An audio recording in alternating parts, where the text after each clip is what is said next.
ദൈവത്തിൻ്റെ പരിശുദ്ധമായ നാമത്തിന് നന്ദിയോടെ സ്തോത്രം ചെയ്യുകയും സ്തുതിക്കുകയും ചെയ്യുന്നു. കർത്താവിൽ പ്രിയരെ, സന്തോഷത്തോടെ ഒരിക്കൽ കൂടി ദൈവത്തിൻ്റെ വചനം കേൾപ്പാൻ ദൈവമായ കർത്താവ് നമുക്ക് അവസരം തരികയാണ്.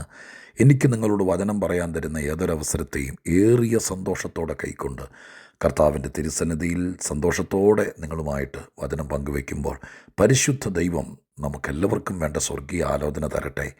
ഇന്ന് നമ്മെ ധൈര്യപ്പെടുത്തട്ടെ, ബലഹീനരെ താങ്ങട്ടെ, ഉള്ളു തകർന്നവർക്ക് മനക്കരുത്ത് നൽകട്ടെ എന്നെല്ലാം എൻ്റെ മനസ്സുകൊണ്ട് പ്രാർത്ഥിച്ചുകൊണ്ട് വചനം കേൾക്കാൻ കാണിക്കുന്ന താല്പര്യത്തിന് ദൈവം നിങ്ങളെ അനുഗ്രഹിക്കട്ടെ എന്ന് വീണ്ടും നിങ്ങളെ അനുഗ്രഹിച്ച് പ്രാർത്ഥിച്ചുകൊണ്ട് ഇന്ന് വചനം കേൾക്കാൻ താല്പര്യരായിരിക്കുന്ന നിങ്ങൾക്കെല്ലാവർക്കും വിനീതമായ സ്നേഹവന്ദനങ്ങൾ അറിയിച്ചുകൊണ്ട് നമ്മുടെ കർത്താവും രക്ഷിതാവുമായിരിക്കുന്ന ദൈവത്തിന് നന്ദിയും സ്തുതിയും മഹത്വവും പുകഴ്ചയും എല്ലാം കരയറ്റിക്കൊണ്ട് ഇന്ന് നാം ഒരുമിച്ച് ചിന്തിപ്പാൻ ആഗ്രഹിക്കുന്ന ആത്മീക ചിന്തയ്ക്ക് ആധാരമായ വേദവാക്യം യെശയ്യാ പ്രവചനം 53-ാം അധ്യായം 12-ാമത്തെ വാക്യമാണ്. യെശയ്യാ പ്രവചനം 53-ാം അധ്യായം 12-ാമത്തെ വാക്യം ഞാൻ നിങ്ങളെ വായിച്ചു കേൾപ്പിക്കാം. അതുകൊണ്ട് ഞാൻ അവന് മഹാന്മാരോടുകൂടെ ഓഹരി കൊടുക്കും, ബലവാന്മാരോടുകൂടെ അവൻ കൊള്ള പങ്കിടും. അതുകൊണ്ട് ഞാൻ അവന് മഹാന്മാരോടുകൂടെ ഓഹരി കൊടുക്കും, ബലവാന്മാരോടുകൂടെ അവൻ കൊള്ള പങ്കിടും. യേശുക്രിസ്തുവിൻ്റെ കഷ്ടാനുഭവങ്ങളെക്കുറിച്ച് യെശയ്യാ പ്രവാചകൻ അതിതീവ്രമായി കണ്ട ആത്മീക ദർശനമാണ് 53-ാം അധ്യായത്തിനകത്ത് നമുക്ക് കാണാൻ കഴിയുന്നത്. 53-ാം അധ്യായത്തിൽ കർത്താവിനെ ഏറ്റവും ശക്തമായി പീഡിപ്പിക്കുന്ന പീഡനങ്ങൾ, കണ്ടാൽ ആളല്ല എന്ന് തോന്നുമാറ് വിരൂപനാക്കപ്പെടുന്ന, കോമളത്വമില്ല രൂപഗുണമില്ലാത്ത നിലവാരത്തിൽ നമ്മുടെ കർത്താവിനെ തകർത്ത് കളയുന്നതാണ് യെശയ്യാവ് ആത്മക്കണ്ണുകൊണ്ട് ഈ അധ്യായത്തിൽ കാണുന്നത്. യെശയ്യാ പ്രവചനത്തിലെ ഈ അധ്യായം അവിസ്മരണീയമാണ്. ഏതൊരാത്മീകനും വായിച്ചിരിക്കേണ്ട അധ്യായമാണ്, ഗ്രഹിക്കേണ്ട അധ്യായമാണ്. ഈ അധ്യായത്തിൽ നിന്ന് അനവധി പ്രാവശ്യം ഞാൻ ആത്മീകരായ അല്ലെങ്കിൽ വചനം ആവശ്യമുള്ളവർക്ക് വേണ്ടി കൊച്ചു കൊച്ചു ചിന്തകൾ ഈ അനുദിന ചിന്തയിൽ തന്നെ പറഞ്ഞിട്ടുള്ളത് എൻ്റെ ഓർമ്മയിലുണ്ട്. ഇന്ന് വീണ്ടും യെശയ്യാ പ്രവചനം 53-ാം അധ്യായത്തിൻ്റെ അവസാന വാക്യം എൻ്റെ ശ്രദ്ധയിൽപ്പെടുകയും ആ വാക്യത്തിനകത്തെ ചില കാര്യങ്ങൾ മനസ്സിലിട്ട് ധ്യാനിക്കുകയും ചെയ്തപ്പോൾ എൻ്റെ കർത്താവ് നമുക്കൊക്കെ മാതൃകയും കർത്താവിൻ്റെ ജീവിതത്തിൽ സംഭവിച്ചത് പലതും വിശ്വസിക്കുന്ന നമുക്ക് ആത്മീയ അനുഗ്രഹത്തിന് ഉതകുന്ന നിലവാരത്തിൽ പ്രയോജനപ്പെടുന്നതാകയാൽ അതൊരു ആത്മീക ദൂതായി പങ്കുവെക്കുന്നത് യുക്തമെന്ന് മനസാക്ഷിക്ക് തോന്നിയതുകൊണ്ട് ദൈവാത്മാവിൽ നമ്മൾ ഒരുമിച്ച് ആ കാര്യങ്ങൾ പങ്കുവെക്കാൻ ആഗ്രഹിക്കുകയാണ്. യെശയ്യാ പ്രവചനം 53-ാം അധ്യായത്തിൻ്റെ ഓരോ വാക്കുകൾ നമ്മൾ അടർത്തി മാറ്റുമ്പോൾ നമ്മുടെ കർത്താവിനെ വളരെ വളരെ പീഡിപ്പിക്കുന്ന പീഡന രംഗങ്ങൾ ആത്മക്കണ്ണുള്ളവർക്ക് കാണാൻ കഴിയും. ഒരുപാട് ദൈവം പോലും കൈവിട്ട സ്ഥിതി, മൃഗീയമായ പീഡനങ്ങൾക്ക് വിധേയപ്പെടുന്നു, ജനങ്ങൾ തെറ്റിദ്ധരിക്കപ്പെടുന്നു. ഓരോ വാക്കുകളും വായിച്ചു നോക്ക്.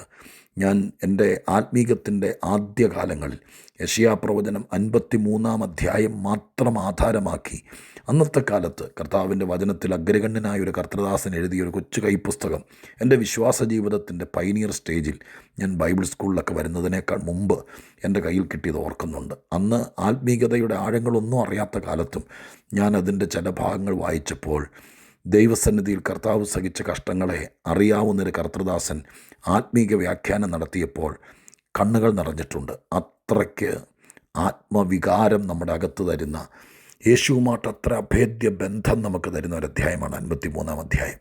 ഇതിനകത്ത് തകർക്കപ്പെടുന്ന മശിഹായെ കാണിക്കുന്നത്. എല്ലായിടത്തും കൈവിടപ്പെടുകയും ഒറ്റപ്പെടുകയും തകർക്കപ്പെടുകയും ഒക്കെ ചെയ്യപ്പെടുന്നു, അങ്ങനെ തെറ്റിദ്ധരിക്കപ്പെടുകയൊക്കെ ചെയ്യപ്പെടുന്നു. അങ്ങനെയൊക്കെ ആണെങ്കിലും 4 വാചകങ്ങൾ ഞാൻ ശരിക്കും ഇന്നാണ് ശ്രദ്ധിച്ചത്. ആ 4 വാചകങ്ങൾ 2 ഞാൻ വായിച്ചതിനകത്തുണ്ട്, 2 പറയാം. വാചകങ്ങൾ ഏതാണെന്ന് പറയാം. ആദ്യത്തേത് മഹാന്മാരോടുകൂടെ ഓഹരി കൊടുക്കും. ആ മഹാന്മാരോട് കൂടെ എന്ന വാക്ക് കണ്ടോ? 2 തൊട്ട് താഴെ ബലവാന്മാരോട് കൂടെ എന്നുള്ള വാക്ക് കണ്ടോ? ഇനി 9-ാമത്തെ വാക്യത്തിലേക്ക് നോക്കിയാൽ അവിടെ എഴുതിയിട്ടുണ്ട് ദുഷ്ടന്മാരോടുകൂടെ ശവക്കുഴി കൊടുത്തു. അടുത്തത് എൻ്റെ മരണത്തിൽ അവൻ സമ്പന്നന്മാരോടുകൂടെ ആയിരുന്നു. അപ്പം 4 കൂടെ എന്നെഴുതിയിരിക്കുന്ന 4 പദങ്ങൾ. 1 ദുഷ്ടന്മാരോടുകൂടെ, 2 സമ്പന്നന്മാരോടുകൂടെ, 3 മഹാന്മാരോടുകൂടെ, 4 ബലവാന്മാരോടുകൂടെ. ഇങ്ങനെ 4 കൂട്ടരോട് കൂടെ ക്രിസ്തുവേശുവിനെ ചിത്രീകരിച്ചിരിക്കുകയാണ് യെശയ്യാ പ്രവാചകൻ. അതിലാദ്യത്തെ വാചകം അവൻ്റെ മരണത്തിൽ അവൻ, അതിനേക്കാൾ മുമ്പ് 9-ാമത്തെ വാക്യത്തിനകത്ത് അവന് ദുഷ്ടന്മാരോടുകൂടെ ശവക്കുഴി കൊടുത്തു. ശരിക്കും ആ വാക്ക് ഇച്ചിരി നമുക്ക് ചിന്തിച്ചാൽ തന്നെ, അതിനകത്ത് ട്രാൻസ്ലേഷനോ മറ്റൊരു വേർഷനിലേക്കോ ഒന്നും പോകേണ്ട കാര്യമില്ല. നമ്മളൊന്ന് മനസ്സിരുത്തി ഒന്ന് ഇടഞ്ഞ് ചിന്തിച്ചാൽ മതി. ശരിക്കും ആ വാക്യം വരേണ്ടത് ഇങ്ങനെയാണ്: അവൻ്റെ മരണം ദുഷ്ടന്മാരോടുകൂടെയായിരുന്നു, അവൻ്റെ ശവക്കുഴി സമ്പന്നന്മാരോടുകൂടെയായിരുന്നു എന്നാണ് വരേണ്ടത്. ഇതെൻ്റെ മാത്രം അഭിപ്രായമല്ല, വ്യാഖ്യാതാക്കളും അത് തന്നെ അംഗീകരിക്കുന്നു. നമുക്ക് ആ രംഗങ്ങൾ നോക്കിയാൽ അറിയാം. യേശുക്രിസ്തു മരിക്കുന്നത് ദുഷ്ടന്മാരോടുകൂടെ, അവന് മരണം, അല്ലെങ്കിൽ അവൻ്റെ യേശുക്രിസ്തുവിൻ്റെ മരണം ക്രൂശിൽ കിടന്നുകൊണ്ട് ദുഷ്ടന്മാരുടെ കൂടെയായിരുന്നു, 2 കള്ളന്മാരുടെ കൂടെ. അതാണല്ലോ ശരി. മോഷ്ടിച്ചും കളവ് ചെയ്തും ദുഷ്ടന്മാരായി വധിക്കപ്പെട്ട 2 പേർ, അവരോടുകൂടെയായിരുന്നു മരണം. എന്നാൽ അവൻ്റെ ശവക്കുഴി അഥവാ സംസ്കാരം സമ്പന്നന്മാരോടുകൂടെയായിരുന്നു. അതെന്താ? അരിമത്യയിലെ യോസേപ്പ് എന്ന സമ്പന്നനായിരിക്കുന്ന മന്ത്രിക്ക് വേണ്ടി മാറ്റിയിട്ടിരുന്ന പ്രൈവറ്റ് കല്ലറയ്ക്കകത്താണ് യേശുക്രിസ്തുവിനെ അടക്കിയത്.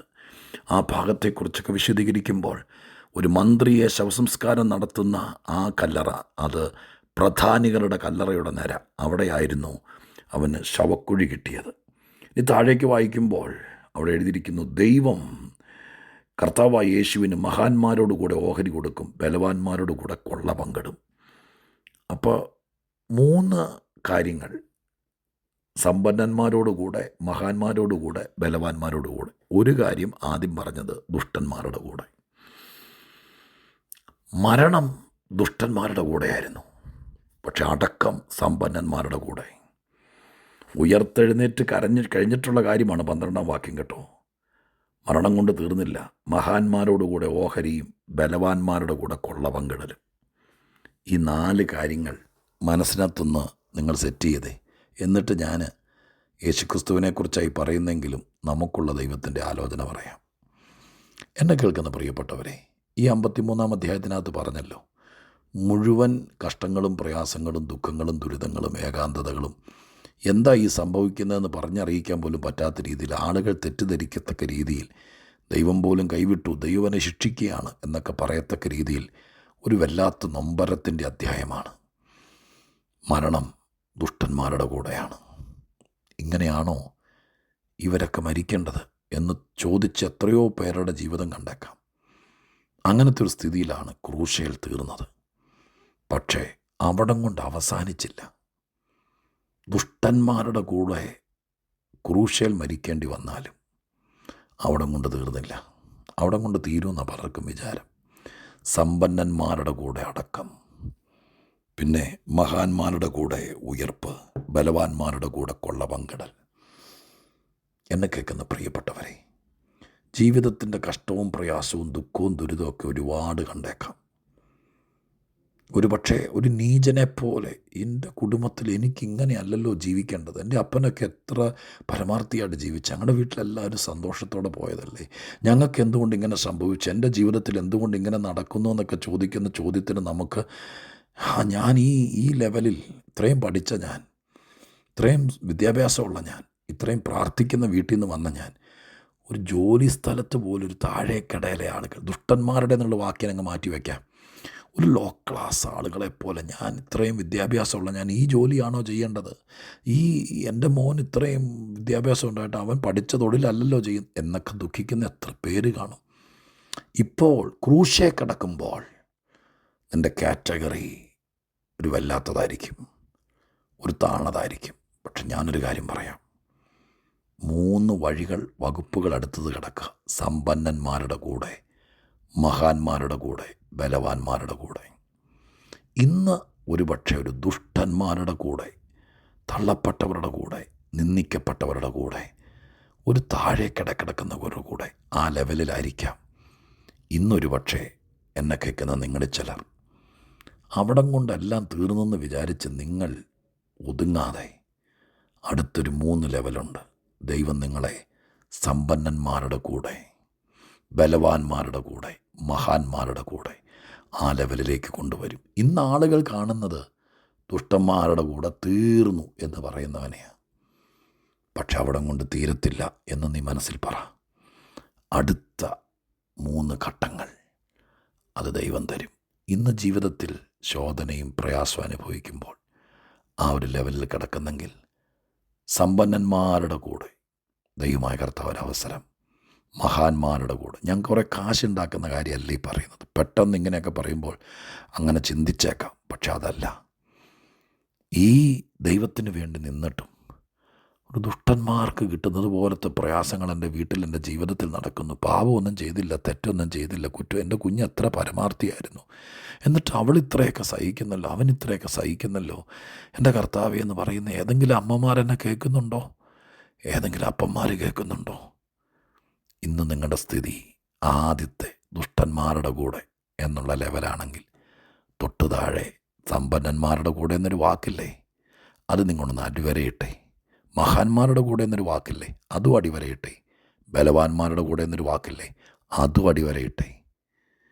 ഈ 3 വാക്ക് നിങ്ങളുടെ വീട്ടിൽ പലതരം മഷിയുടെ പേനയുണ്ടെങ്കിൽ, റെഡ്, ഗ്രീന്, ബ്ലൂ, 3 മഷി കൊണ്ട് വരയിട്.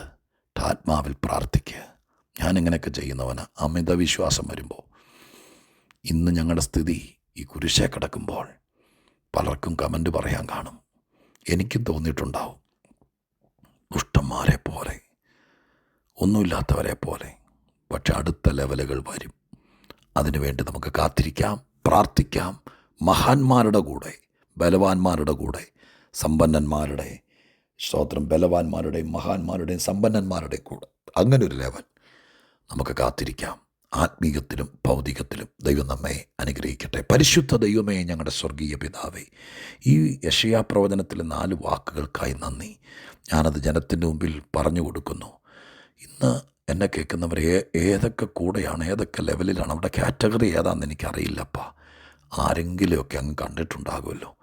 അവരുടെ അടുത്ത ലെവലിലേക്ക് ദൈവരെ കൊണ്ടുപോകണമേ.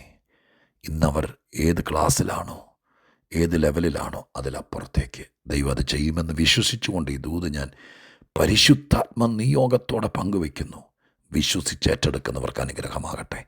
യേശുവിൻ്റെ നാമത്തിൽ പ്രാർത്ഥിക്കുന്നു. കേൾക്കണമേ പിതാവേ. ആമേൻ.